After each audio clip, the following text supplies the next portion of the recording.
যুবসাথী প্রকল্প নিয়ে সামনে এসেছে একাধিক গুরুত্বপূর্ণ জিজ্ঞাসাবাদ ও আলোচনা। আবেদনকারীদের সুবিধার জন্য প্রশাসনের তরফে জানানো হয়েছে বেশ কিছু নির্দিষ্ট তথ্য।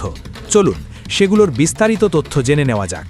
যুবসাথী প্রকল্পে আবেদন করার জন্য মাধ্যমিক পরীক্ষায় অবশ্যই উত্তীর্ণ হতে হবে এবং সেই মার্কশিট জমা দেওয়া বাধ্যতামূলক। তবে এখানে কোনো নির্দিষ্ট শতাংশ বা উচ্চ নম্বরের শর্ত রাখা হয়নি, অর্থাৎ ন্যূনতম ৫ নম্বর পেলেই আবেদন করা যাবে। ফলাফলে প্রাপ্ত শতাংশ বিবেচনা করা হবে না বলে জানানো হয়েছে। আবেদনকারীরা ভারতের যে কোনো বৈধ ব্যাংক অ্যাকাউন্ট প্রদান করতে পারবেন, তবে ছোট ফাইন্যান্স ব্যাংক এবং অনলাইন পেমেন্ট ব্যাংকের অ্যাকাউন্ট গ্রহণযোগ্য হবে না। এছাড়াও জাতীয়কৃত বেসরকারি বা আঞ্চলিক গ্রামীণ ব্যাংকের অ্যাকাউন্ট গ্রহণযোগ্য হবে না বলে জানানো হয়েছে।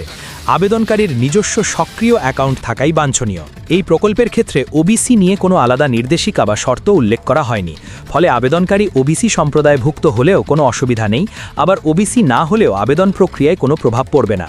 অর্থাৎ এই প্রকল্পে আবেদন করতে জাতিগত ভিত্তিতে কোনো অতিরিক্ত শর্ত প্রযোজ্য নয়। সব মিলিয়ে বলা যায়, যুবসাথী প্রকল্পের আবেদন প্রক্রিয়াকে সহজ ও স্বচ্ছ রাখার লক্ষ্যেই এই নির্দেশিকাগুলি স্পষ্ট করা হয়েছে।